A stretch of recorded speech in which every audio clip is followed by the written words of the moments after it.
Zamon shiddat bilan rivojlanib bormoqda. Bu esa o'z navbatida aholi soni oshishiga va shu bilan birgalikda avtomashinalar soni ko'payishiga ham sabab bo'lmoqda. Ayni paytda mana shunday infratuzilma bilan bog'liq ijobiy masalalarni siz nafaqat shahar markazida, balki olis chekka hududlarda ham kuzatishingiz mumkin. Bu esa o'z navbatida aholining farovon turmushi uchun qo'yilayotgan muhim qadamlardan biri hisoblanadi.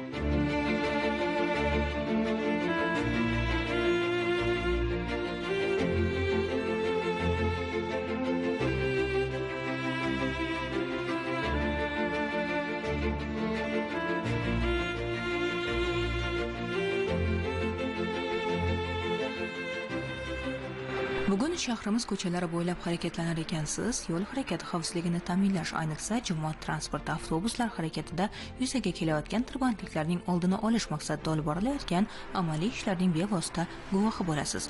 Ushbu ishlar yo'l harakati xavfsizligi xizmati xodimlari va hamkor tashkilotlar bilan birgalikda qo'l urilayotgan loyihalarda yaqqol ko'zga tashlanadi. Bunda asosiy e'tibor tartib, qulaylik va xavfsizlikka qaratiladi. Masalan, ayni shu maqsadda 4000 dan ortiq yangi turdagi yo'l belgilari o'rnatildi. Shuningdek, yo'llarda harakat xavfsizligini ta'minlash maqsadida 36 ta transport, 12 ta piyodalar tomonidan boshqariladigan chaqiruv tugmali svetofor obyektlari ishga tushirildi. Bugungi kunda viloyatimiz avtomobil yo'llarida bolalar bilan bog'liq yo'l transport hodisalarini oldini olish va bolalarimizni yo'llarda xavfsizligini ta'minlash maqsadida yo'l harakati xavfsizligi boshqarmasi tomonidan bir qator ishlar amalga oshirilmoqda.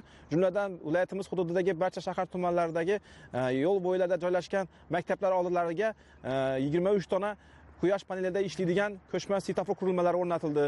Shuningdek, barcha shahar tuman markazlarida joylashgan umumta'lim maktablari oldilaridagi tartibga solinmagan piyodalar o'tish joylariga baland qavariq piyodalar o'tish joylari tashkil etildi. Tezlikni o'lchovchi radar qurilmalari o'rnatilib, hozirgi kunda ishchi holatga keltirildi. Shuningdek, yo'l harakati xavfsizligi xizmati tomonidan raqamlashtirish borasida ham bir qator ishlar amalga oshirilmoqda. Bugungi kunda Urganch shahar va Xiva shahar markaziy ko'chalarida zamonaviy svetofor qurilmalari o'rnatildi. Ushbu chorrahalarimizga yo'l harakati qoidabuzarliklarini foto va video qayd etish qurilmalari o'rnatilib, bugungi kunda ushbu qurilmalarimiz orqali yo'l harakati qoidabuzarliklari aniqlanmoqda. Albatta, bu olib borilayotgan ishlar bugungi kunda o'z natijasini berib, haydovchilarimiz o'rtasida haydovchilik madaniyatini oshirishda va yo'l harakati qoidalari va yo'l transport hodisalarini barvaqt oldini olishda muhim ahamiyat kasb etmoqda. Yo'lovchilar harakat xavfsizligi ta'minlanishida mana shunday tashkil etilayotgan piyodalar yo'lakchalaridan ham alohida e'tirof etishimiz lozim. Aynan joriy yilning o'zida qariyb 40 ming kilometr piyodalar va velosipedlar harakatlanishi uchun yo'lakchalar tashkil etilgan va e'tiborli tomon, ayni paytda biz ta'lim muassasasi oldidamiz. Bu yerda mana ko'rishingiz mumkin, turli yo'nalishlardagi belgilar yangilangan va tezlikni kamaytiruvchi, eng asosiysi mana shu yo'nalishda qilinayotgan ishlar piyodalarga xavfsizlik ta'minlanishida o'zining ijobiy samarasini ko'rsatmoqda. Maktab hududlarida xavfsizlik masalasi har doim eng dolzarb hisoblanadi. Bugungi kunda maktab oldilarida piyodalar o'tish joylarida tugmali svetoforlar o'rnatila boshlangan. Ushbu svetoforlar bolalar va ota-onalar uchun juda qulay. Bola tugmani bosadi va transport vositalari to'xtaydi. Natijada yo'lni kesib o'tish ancha xavfsiz bo'lmoqda. Shuningdek, 62 ta tuman va shaharlarning markaziy ko'chalarida joylashgan maktab oldilaridagi tartibga solinmagan piyodalar o'tish joylariga baland qavariq piyodalar o'tish joylari tashkil etilmoqda. Piyodalar yo'lakchasi qurilib, juda yaxshi sharoitlar yaratilyapti. O'zimiz ham mana shu sharoitlardan foydalanib, bemalol harakatlanyapmiz. Bu borada olib borilayotgan ishlar o'z navbatida yo'llarda piyodalar ishtirokida sodir bo'layotgan yo'l transport hodisalarining oldini olayotganligi bilan ahamiyatlidir. Maktablar atrofida piyodalar uchun xavfsiz infratuzilma yaratish borasida olib borilayotgan yangilanishlar ota-onalarni ham quvontirmoqda. Nabiralarimni olib uya ketib o'tirmiz. Avval xavotirda edik. Hozir sharoitlarimiz yaxshi bo'ldi. Piyodalar o'tish uchun yo'lakchalar tashkil etildi. Tugmachali svetoforlar o'rnatildi. Bolalarimiz uchun juda qulay bo'ldi. Shuningdek, jamoat transportlari uchun alohida A yo'laklar tashkil etilib, avtobus va trolleybuslar to'xtash joyi yo'l belgilari o'rnatildi. Bu yo'laklar orqali jamoat transportining erkin harakatlanishi ta'minlanmoqda. Shu bilan birga shahar ko'chalaridagi yo'l chiziqlar oq bo'yoq bilan yangilandi. Mas'ullarning ta'kidlashicha, ushbu oq chiziqlar har 3 oyda qayta chiziladi. Bu esa nafaqat haydovchilar uchun, balki piyodalar uchun ham aniq ko'rinish va qulaylik yaratadi. Chunki aniq chiziq tartib degani, tartib esa xavfsizlik kafolatidir. So'nggi paytlarida mahallalarda amalga oshirilayotgan yo'l infratuzilmasini yaxshilash va yo'llarni kengaytirish ishlari aholi hayotiga sezilarli qulaylik olib kelyapti. Tor va nosoz yo'llar o'rnini keng, tartibli va belgilangan harakat yo'laklari egallamoqda.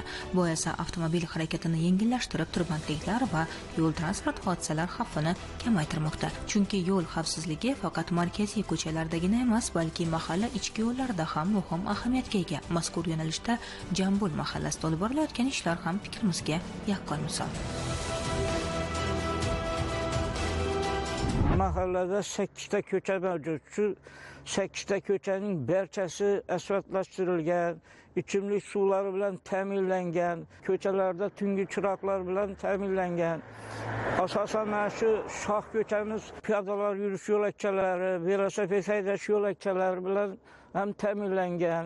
Ushbu yaratilgan sharoitlar natijasida bizning Jambul mahallasining aholisi juda mamnun. Balki aholi yurtboshimiz olib borayotgan siyosatdan rozilar. Fuqarolar, piyoda harakatlanuvchilarga va shu bilan birga haydovchilarga juda katta imkoniyatlar, sharoitlar yaratildi.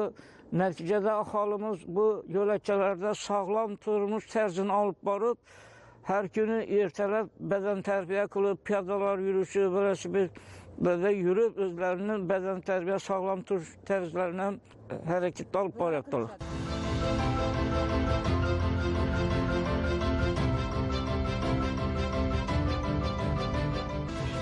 Bu boradagi o'zgarishlar nafaqat transport harakatini yengillashtiradi, balki yo'llarda haydovchi madaniyatini shakllantiradi. Umuman olganda, yo'l infratuzilmasidagi yangilanishlar aholi uchun qulaylik, xotirjamlik va xavfsiz muhitni ta'minlashga qaratilgan muhim amaliy qadam bo'lib xizmat qiladi.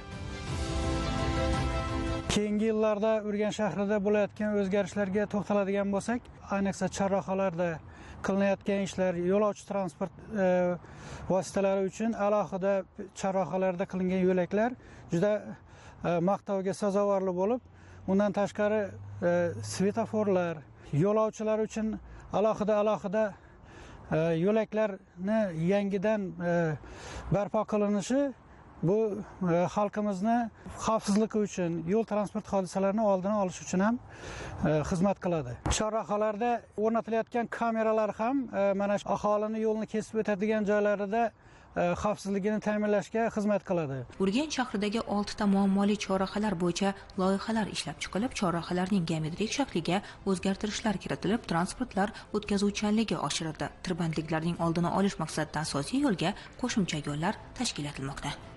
2025-yilda Xorazm viloyatida piyodalar ishtirokida sodir bo'layotgan yo'l transport hodisalarining oldini olish bo'yicha amalga oshirilayotgan infratuzilmaviy, profilaktik va targ'ibot chora-tadbirlari ijobiy samara bermoqda. Bu ishlar natijasida piyodalar xavfsizligi sezilarli darajada oshib, har bir fuqaro hayotidan rozi bo'lib yashashga zamin yaratilmoqda.